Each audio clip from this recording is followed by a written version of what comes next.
Selamat siang, berjumpa kembali bersama saya Wong Gandeng Sakdonya. Mohon untuk tidak menyebutkan nama dan identitas dalam percakapan ini karena percakapan ini saya naikkan dalam konten YouTube. Bagaimana nih, Mbak? Waduh. Kenapa dinaikkan di YouTube? Nah, sampean apa nggak ngerti kalau saya konten kreator dan setiap orang yang bertanya kepada saya naikkan dalam konten YouTube? Oh gitu. Berarti tiap hari gitu. Loh. Ya udah nggak apa-apa. Makanya jangan disebutin namanya. Yang penting kan namanya tidak dijelaskan. Iya. Yang penting kan bagi saya yang terpenting itu bukan nama sampean dan bukan pribadi sampean. Tapi saya butuh cerita tentang masalahnya sampean untuk bisa saya share ke teman-teman. Bisa dipahami nggak? Oke. Gimana? Nah. Gini masalahnya, itu kan saya kerja di sini kan udah ada 5 bulan. Awal masuk bulan Maret atau April gitu. Terus majikan saya itu, saya di sini baru kerja ada 1 bulan apa mau 2 bulan gitu.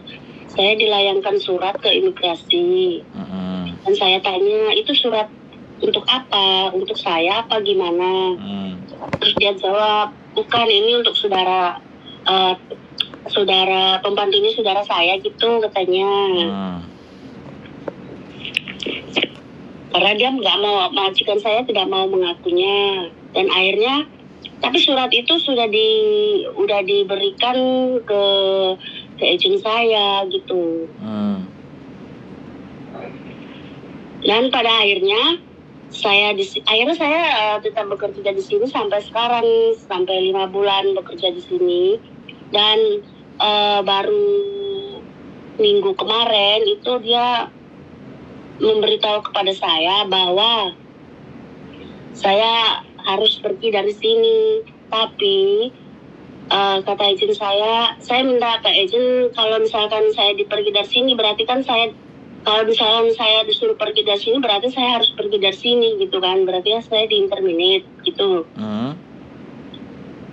Dan tapi majikan saya itu masalahnya dia nggak mau saya pergi seketika.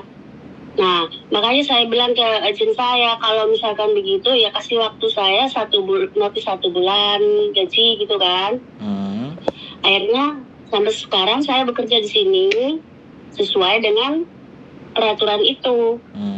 Dan akhirnya sampai sekarang itu karena dia melayangkan surat intermittent saya itu, dia tidak melayangkan tanggalnya gitu sampai sekarang. Tanggal berapa saya di-intermittent itu. Dan akhirnya tadi malam baru ditulis bahwa saya di-intermittent tanggal 11 besok gitu kan. Dan di situ yang saya permasalahkan itu kenapa pada tanggal besok baru maksudnya di luang ditulis gitu tanggalnya. Kenapa nggak jauh-jauh hari gitu? 11 Agustus apa 11 September? 11 Agustus bulan ini. Samen tahu suratnya? Iya, sudah dikasih ke saya. Terus ngasihkan ke samen baru semalam. Oke, berarti sampean di interminate itu. Tapi masalahnya gini, sebelumnya dia sudah tanda tangan. Sebelumnya majikan saya itu sudah tanda tangan, tapi tanggalnya belum dilayangkan, belum ditaruh gitu, maksudnya belum ditulis. Oke. Sekarang gantian saya ngomong. Sekarang gantian saya ngomong ya Mbak ya. Walaupun majikan sudah menulis 5 bulan yang lalu bahkan 1 tahun yang lalu, selama dia tidak menulis tanggalnya, maka surat interminate itu tidak sah. Oke? Bisa dipahami? Untuk satu hal ini bisa dipahami. Walaupun dia ngasih surat ke sampean, kalau tidak diberikan tanggal, siapa yang jelas? Mulai kapan? Bener nggak? Iya benar. Oke. Yang kedua, dia menulisnya tanggal 11 dan baru ngasih sampean kan tadi malam. Oke. Artinya bukan one man notice, berarti sampean diusir. Oh, Disuruh gitu. pergi di tanggal 11 di interminate. Oke. Nah, Ya. sampean harus dapat surat release letter yang tanggal 11 sampean keluar dari majikan. Sampean harus dapat release letter bahwa Sudah, apa saya alasan. sudah ada. Dengerin saya ngomong dulu, Mbak. Dengerin saya ngomong dulu. Jadi jangan dipotong dulu biar sampean itu jelas. Kalau aku ngomong sampean potong nanti nggak jelas. Sampean harus minta surat release letter, surat bahwa hari itu sampean dikeluarkan dengan alasan, atau di surat interminate itu ada alasannya kenapa sampean dikeluarkan, dan sampean harus tahu baru bisa tanda tangan. Dan sampean harus pegang satu kopinya. Kalau sampean nggak Iya. pegang kopinya, sampean harus foto. Saya sudah foto semalam. Oke, silakan kirim saya biar saya tahu. Oke. Jadi setelah sampean foto jelas dan sampean tanda tangan, sampean ngerti isinya apa, majikan nulis apa di situ, sampean ngerti baru sampean tanda tangan. Kalau sampean masih gak ngerti, sampean harus ke agent untuk nanya ini isinya apa sebelum tanda tangan. Karena selama ini anak-anak itu hanya selalu mau disuruh tanda tangan padahal tidak tahu isi apa itu. Iya. Bisa dipahami nggak? Kalau sampean nggak ngerti boleh itu tidak bertanda tangan boleh. Sampean harus ngerti dulu itu apa. Makanya harus Iya. ke HP kita harus ada Google Translate yang akhirnya kita jadi paham sebenarnya orang ini mau nulis apa ke saya. Jadi nggak sekedar tanda tangan. Nanti takutnya kayak yang kejadian sudah anak-anak itu dituduh mengakui untuk mencuri dan tulisan itu ternyata mengakui bahwa dia mencuri, akhirnya di penjara 2 bulan. Iya. Dan itu menjadi black record yang jelek dia karena ketidaktahuan dia. Bisa dipahami nggak? Sesuatu yang dia harusnya nggak salah karena dia nggak ngerti dan nggak tahu jadi salah. Nah, berarti artinya sampean itu tidak di one man notice tapi langsung di interminate. Hak sampean adalah 1 bulan gaji, 1 tiket pulang ke Indonesia, dan 100 Hongkong dolar. Iya, dapat. Oke, itu yang harus sampean dapatkan. Wis, jadi seperti itu ceritanya. Apalagi yang mau sampean tanyakan? Ini saya tanyakan lagi. Kalau misalkan saya dikeluarkan, otomatis kan pada saat itu juga, kenapa dia mengatakan kepada saya dikasih waktu 14 hari. Nah, selama 14 hari itu saya harus masih tetap tinggal di sini gitu, nggak boleh keluar. Loh, ya nggak boleh. Kalau dia udah nyuruh di tanggal itu, ya sampean harus keluar di tanggal itu, no. Karena dia ibaratnya mengancam saya begini, kalau kamu keluar pada saat itu juga, berarti one man notice itu saya tidak dapat. Jadi hitungannya cuma per hari, berapa hari saya kerja sini. Misalkan saya itu. 19 hari. Oke. Nah, itu gitu. Oke, dengerin saya. Berarti majikan itu mau ngelicikin sampean. Makanya itu saya bilang majikan saya sangat licik. Nah, gitu. Oke, makanya sekarang gini. Begitu keluar di tanggal itu, ya kan? Iya. Surat itu sampean harus pegang kopinya. Kalau sampean nggak pegang kopinya, ya sudah, sampean pegang fotonya. Di tanggal hari itu ya dengerin saya ngomong dulu. Halo, sampean jangan motong dulu. Ini kasus serius ini. Jadi di tanggal itu sampean boleh telepon polisi. Oke? Di tanggal yang mana nih? Di tanggal yang ditulis 11 tadi. Oke. Kan sampean di tanggal 11 itu nggak boleh keluar. 14 hari dari tanggal 11 baru sampean dibolehin keluar kan? Iya. Sampean tahu artinya? Gini, tanggal 11 itu sampean keluar dan sampean masih punya izin tinggal selama 14 hari di Hong Kong. Lah, 14 hari di Hong Kongnya itu dia tidak mau sampean di luar. Tetap ditahan, padahal dia tanggal 11 sudah nyuruh sampean keluar. Dan sampean akan dikasih duitnya 14 hari setelah tanggal 11. Itu sampean dilicii. Bisa dipahami nggak? Saya sudah duga itu memang benar macam gitu. Nah, oke.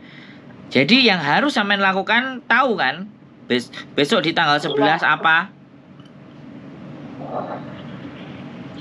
Kan tanggal 11 saya keluar dari sini jam 2 siang.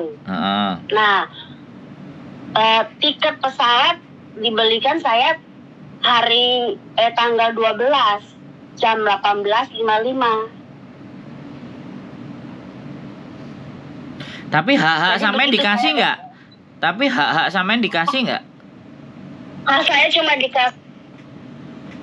Saya kan kerja itu 1 bulan gaji itu kan setiap tanggal 23 gajian. Nah, dari tanggal 23 itu dari hitungannya gini Mas, 24 sampai sekarang berarti kan cuma 19 hari.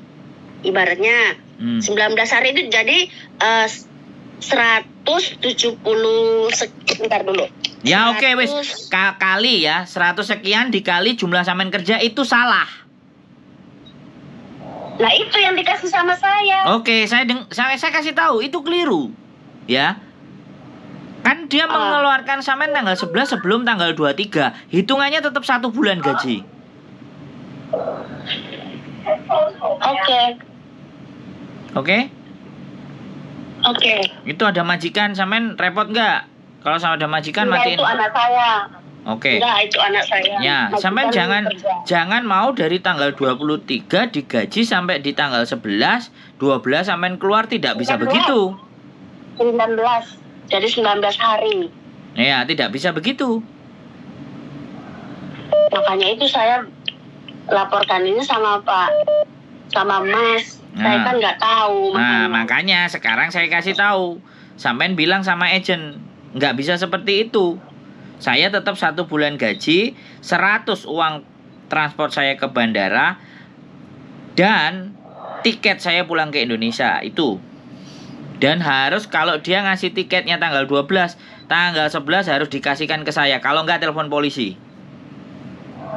Terus begini Mas, saya mau nanya lagi. Itu kalau misalkan kita masih ada waktu 14 hari di luar, nah majikan saya semalam gini bilang, kalau kamu mau meninggalkan rumah ini lebih cepat, berarti kan ibaratnya kan besok tanggal 11. Aturan kan saya harus kerja di sini kan ada waktu 14 hari gitu. Nah itu dihitung 1 bulan not 1 bulan gaji. Ini loh cuma beda 2 hari. Yang 1 bulan gaji nggak dikasih. Duh. Cuma saya dapat uang 2.770 aja. Mbak, woi. Ya. Sekarang sudah kembali ke aturan. Dia mengeluarkan sampean tanggal 11, tapi memberi tahu sampean tanggal tadi malam jam 10. Paham nggak? Ini artinya sebenarnya majikan itu mengusir sampean. Tapi dibikin seolah-olah one more notice. Bisa dipahami nggak? Iya, benar ya. Oke, makanya besok tanggal 11 telepon polisi biar polisi datang ke atas. Tapi saya takut. Oke ya. Oke, kalau sampean takut, saya nggak bisa ngapa-ngapain karena saya bukan agent sampean. Ingat ya, waktu sampean tiket tinggal tanggal 12. Kalau sampean nggak dapat 473, itu sampean sendiri karena sampean takut. Sampean artinya membela hak-hak sampean sendiri takut. Lah saya ini siapa? Bener nggak? Tapi masalahnya agent saya sudah tahu loh Mas. Nggak ada urusan. Sampean kalau mau percaya agent silahkan. Ya, sampean telepon ke saya tidak bisa membantu sampean. Kecuali sampean berani sendiri. Bisa dipahami nggak? Iya. Karena saya orang luar yang tidak ada urusan. Iya. Ya, sekali lagi, kalau jawaban sampean takut, untuk kepentingan sampean sendiri takut, terus ngapain aku repot-repot ngasih tahu sampean? Kalau sampeannya udah dikasih tahu takut, bisa dipahami nggak? Bisa. Nah, wis sekarang saya kembalikan sama diri sampean. Yang saya sampaikan seperti itu, sampean mau nancep monggo, sampean mau takut nerima apa adanya ya monggo. Intinya saya sudah berusaha memberikan apa yang bisa saya sampaikan. Kelanjutannya tergantung diri sampean sendiri. Ya, terus saya mau nanya. Yang pertama, saya harus ngomong bagaimana ke polisi. Terus yang kedua itu apa ya? Nanti takutnya diperpanjang masalahnya. Kan sampean bawa surat toh. Suratnya bisa sampean tunjukin, polisi kan bisa baca kan? Iya. Nah, kalau di situ tulisannya tanggal, makanya sampean kirim ke saya ngeyel-ngeyel, saya nggak ngerti isi surat itu. Saya sudah kirim. Jadi kalau sampean keluar di tanggal 11, surat itu di 11, otomatis ya 11, itu majikan masuk. Udah ditutup lah.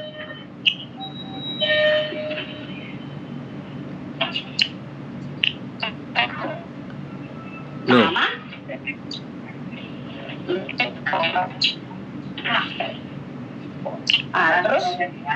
Terus gimana? Terus gimana maksudnya? Ya itu pertama saya mau ngomong apa ke polisi, terus yang kedua takutnya saya maksudnya masalahnya diperibet gitu loh. Ya, sekarang yang bikin ribet sebenarnya adalah sampean kan ini sudah jelas kontrak termination date. Normally the last working day 11.08. Berarti kan sampean harus keluar. Kenapa sampean harus masih tinggal di situ? Bener nggak saya ngomong? Iya. Nah, ini harus ada release letternya. Ini belum ada ini reasonnya nggak ada. Majikan tidak menulis alasan. Reason for termination kontrak nggak ada. Iya. Ya, nggak ditulis itu reasonnya. Iya. Bisa dipahami? Bisa. Sekarang terserah sampean mau keluar nanti setelah 14 hari, mau keluar tanggal 11 terserah sama sampean. Karena sampean sudah takut, ribet dan semuanya sudah. Sampean ikuti kata hati sampean aja. Terus ngomong sama saya nggak ada gunanya. Bisa dipahami nggak? Iya. Terus bagaimana Mas? Enaknya keluar hari ini apa besok? Duh, kan tanggal 11 ini Mbak. Hak-hak sampean dikasih nggak gitu loh. Semalam belum dikasih. Nah, terus mau dikasihnya kapan? Besok, begitu saya keluar jam 2. Nah, ya udah terima aja. Besok. Kan berarti besok keluar. Sampean ngomongnya blibet. Sekarang tanggal berapa saya tanya? Tanggal 10. Nah iya kan, ya bener tanggal 11 besok. Ya besok dikasihkan, ya sampean pergi, selesai loh. Berarti saya nggak usah ke agent langsung pulang gitu. Loh, lah tinggal tiket pesawatnya kapan? Tanggal 12. Nah, 12 ya sudah. Ya terserah sampean mau ke agent, nggak ada masalah loh. Tapi ini tidak ada alasan sampean dikeluarkan. Nggak masuk akal. Harusnya ada alasan kenapa sampean dikeluarkan. Kalau nggak ada alasan, sampean bisa nulis alasan sendiri. Tidak cocok. Jadi biar alasannya nggak buruk gitu loh. Oke. Jadi Pokoknya kan gini Mas, kan saya sudah nggak balik ke agent saya yang dulu. Saya udah pindah dan saya sudah dapat majikan baru, sudah tentang masalahnya saya mau pulang dulu gitu. saya tanya, ini agent yang lama apa agent yang baru? Sampai ini ceritanya nggak lengkap gitu loh, ngerti nggak? Begitu saya dedes seperti itu, saya ngomong, saya ada majikan baru, agent lama, agent baru. Kan saya jadi bingung. Sampean tadi ceritanya di awal kan nggak ada, sampean ganti majikan sama agent yang baru, dan sekarang posisinya saya dibeginikan. Bisa dipahami nggak? Karena agent baru sama agent yang lama sampean itu berbeda kepentingan. Bisa dipahami nggak? Halo? Sampean ngerti yang saya omongin nggak, Mbak? Putus-putus Mas. Ya, sampean cari sinyal yang bagus dong. Why? Putus-putus gimana? Sampean kan nggak ngomong dari awal kalau sampean mau ganti majikan dengan agent yang baru. Kok tadi tanya sama saya agent lama, agent baru? Nah, masalahnya kan cuma masalah ini. Kalau ganti itu kan nggak ada masalah gitu loh Mas, intinya. Ya kalau nggak ada masalah ngapain sampean tanya sama saya, telepon sama saya? Yang bermasalahkan itu tanggalnya ini loh Mas, tanggal interminate-nya itu aja. Loh lah iya sudah, sampean kan keluar besok, kan nggak ada masalah. Ngapain sampean mempermasalahkan? Sampean kan tadi nanya 14 hari setelah tanggal ini saya disuruh keluarnya. Lawang di sini tulisannya tanggal 11 ya sampean besok lo keluarnya, bukan 14 hari setelah tanggal 11. Bisa dipahami nggak? Terus sampean dapat uang 1 kali gaji 473. Iya tahu, tapi masalahnya cuma digaji 2.000 sekian. Ya sampean minta 473, kalau nggak laporan ke labor. Saya sudah minta semalam nggak dikasih. Ya udah ke labor atau ke KJRI. Terserah sampean mau mana suka. Makanya besok itu kalau saya keluar dari sini saya langsung ke KJRI. Boleh. Ya sudah. Oke, saya ngikutin perkembangannya sampean aja nanti di KJRI gimana. Kan kita mau nuntut majikan untuk Iya mau. dapat 473. Bisa dipahami nggak? Bisa. Nah, wes, gak usah bingung. Berarti besok keluar, pegang tiket dan semuanya langsung ke KJRI. Sedangkan sampean tanggal 12, tanggal 12 sudah pulang loh ya. Ingat. Iya. Sampean hanya punya waktu 1 hari. Cuma masalahnya tiketnya kok nggak dikasih sama dia, sudah saya minta semalam. Katanya pokoknya semua besok saya kasih jam 2. Ya sudah. Semua saya serahkan gitu kan. Iya sudah, tinggal tunggu besok aja. Setelah besok ternyata tiket tanggal 12 dan sampean belum dapat sisa duit sampean, aku gak ngerti. Bisa dipahami nggak? Jadi dia mau ngusir sampean pulang ke Indonesia dengan uang yang hanya cuman dapat separuh. Padahal sebenarnya harusnya dapat 473. Tapi itu kembali lagi ke sampean. Gimana, Mas? Aduh, sampean, cari sinyal yang bagus, Mbak. Aku harus mengulang berkali-kali loh. Iya. Sampean ngerti nggak? Saya membantu sampean untuk mendapatkan uang 473. Tapi kalau sampean puas dengan cuman 2.000 ya sudah, silahkan. Bisa dipahami nggak? Oke. Paham. Selesaikan aja besok, terus silakan datang ke KJRI. Saya sudah ngasih tahu hari ini bahwa sampean berhak 473, bukan 2.000 sekian. Wes, itu saya kembalikan ke sampean daripada aku budrek jelasno kepada sampean nggak dengar, nggak jelas, sinyal putus-putus. Kan saya jadi emosi. Bisa dipahami nggak? Bisa. Oke, silahkan selesaikan. Dan sampean kalau mau nyari uang sisanya sampean, monggo ke KJRI diurus. Tapi sampean hanya punya waktu 1 hari karena tiket sampean tanggal 12. Oke? Iya. Oke, gitu aja Mbak ya. Sehat selalu buat sampean. Tetap semangat. Wassalamualaikum. Selamat malam. Waalaikumsalam. Selamat malam. Aduh. It's okay lah. Sorry saya berbicara agak keras, karena bagaimanapun ya inilah fenomena-fenomena ketika kita belajar dan berusaha untuk menjelaskan entah sinyal, entah apa, entah nggak ngerti, entah nggak mudeng, entah nggak paham, entah panik, entah bingung, entah takut. Tapi yang jelas semoga kalian selalu sehat. Keep stay tune in my YouTube channel and see you next video. Bye bye.